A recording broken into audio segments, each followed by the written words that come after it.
Monday morning के बड़े सवाल कौन से? बड़े सवालों में अगर आप देखें तो अमेरिका और ईरान पर जो बड़े अपडेट्स हैं वो जानना समझना जरूरी है। और अगर आपने लंबे वीकेंड पर आप आराम से घूमते फिरते रहे हों, छुट्टी मनाई हो परिवार के साथ कहीं बाहर अच्छे मानसून में, तो चिंता की बात नहीं, आपके सामने पूरा अपडेट होगा क्या कुछ हुआ है। ईरान और अमेरिका के इन हमलों को हम सीरियसली ले या नहीं, लेकिन इस बीच क्रूड क्या 70 के आसपास बॉटम बना चुका है, क्या इससे नीचे नहीं जाएगा या फिर जाने का अभी भी स्कोप है?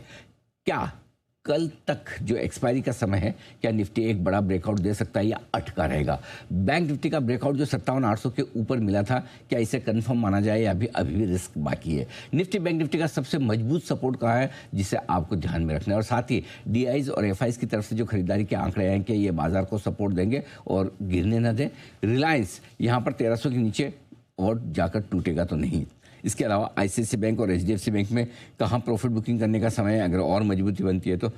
ये आपको थोड़ा सा सवाल सरप्राइजिंग लग रहा होगा क्योंकि इन बैंक्स में सबसे पहले हम ही बुलिश हुए थे और आज हम क्यों प्रॉफिट बुकिंग की राय दे रहे हैं वो भी हम बताएंगे आपको, लेकिन किन लेवल्स पर वो भी समझना जरूरी है। और क्या इस हफ्ते बाजार के लिए 3 कौन से बड़े ट्रिगर्स हैं जिन पर आपको रखनी है नजर? ओके, हमारे मार्केट्स के लिए बहुत इंपॉर्टेंट हफ्ता ये रहने वाला है और आज का दिन भी, लेकिन सबसे पहले ये समझना जरूरी है कि एक बार फिर से सर अमेरिका ईरान के बीच में कुछ तनाव उबलता हुआ दिखाई दे रहा है, कितना सीरियस है और क्या हुआ है? टाइमलाइन के साथ आपको बता दूं, शुक्रवार देर रात को ये ड्रामा हो, गुरुवार को हम हमारा ट्रेडिंग सेशन 3:30 बजे निपटा के चले गए थे। लंबे वीकेंड पे हमने सोचा कि कौन देखेगा, सोमवार सुबह आके देखेंगे। अफसोस ट्रम्प साहब हैं और ईरान है कि मानते नहीं। और शुक्रवार को शाम को ईरान ने कुछ कमर्शियल जहाज़ों पर हमला किया, बताया जा रहा है वो पनामा के जहाज़ से कुछ ड्रोन अटैक किया, ये सारा कुछ हुआ। उसके बाद ट्रम्प ने दावा किया कि अमेरिकी सेना ने ईरान के 3-4 जो ड्रोन थे उन्हें मार गिराए, 4 में से 3। Ratio is fine, 75% success ratio.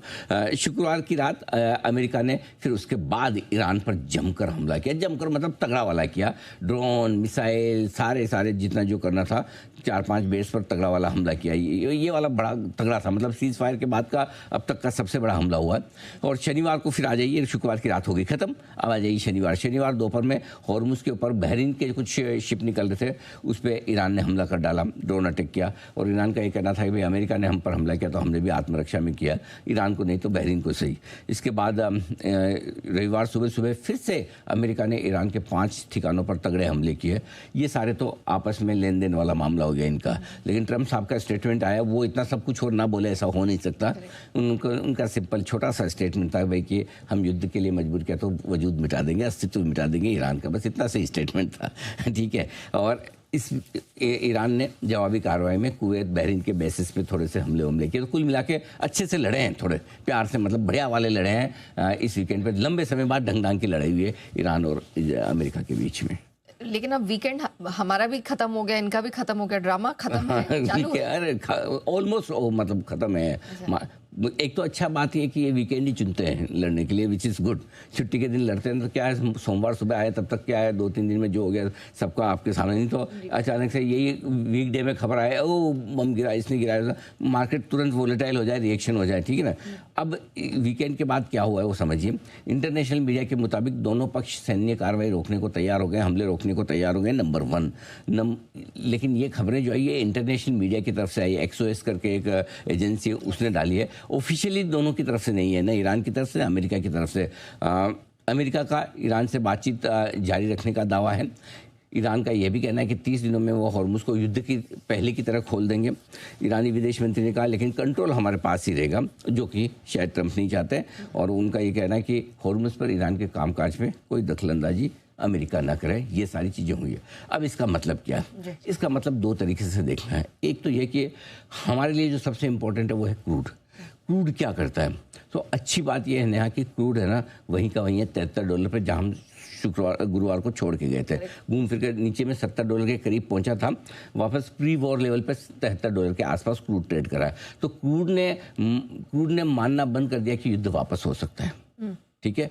अब नेचुरली अब फिर ये छोटी मोटी जो चीज़ें हो रही है उससे हमें क्या कर रहा है, इन छोटी मोटी चीज़ों की वजह से बाजार कभी भी पॉजिटिव नेगेटिव रिएक्शन तुरंत दे सकता है। लेकिन आपको, अगर आप डे ट्रेडर हैं तो आपके लिए वो सुबह शाम दिन रात क्या हुआ उसका मतलब है, और उसमें तुरंत 150-200 पॉइंट निफ्टी ऊपर नीचे हो जाए वो एक अलग चीज़ है।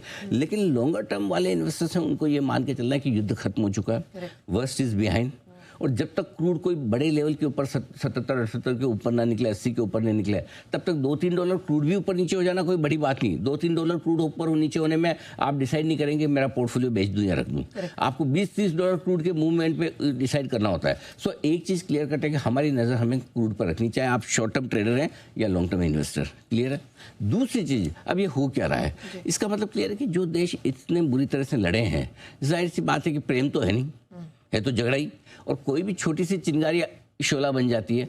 और दूसरी बात, अब देखो पिछले महीने भर से होर्मुज खुला है, सैंक्शन हटा है, पैसे तो ईरान के पास भी आ गए ना लड़ने के लिए और ना बराबर है, ईरान के पास पैसा है, ईरान को ट्रम्प की नस पकड़ में आ गई। ठीक है, एक चीज़ मैं आपको बहुत फिलोसफिकल स्टेटमेंट दे रहा हूँ, जरा गौर फरमाइएगा। देखिए, युद्ध हो या लड़ाई झगड़ा हो, आपके मेरे बीच में हो जाए, ईरान अमेरिका के बीच में हो जाए, शांति तभी हो सकती है जब जो दोनों पक्षों में ज़्यादा मजबूत पक्ष जो है वो शांति चाहे। कमज़ोर आदमी के चाहने से शांति कभी नहीं होती। करेक्ट। दोनों में से जो पावरफुल है वो एग्री करेगा तो ये शांति होगी।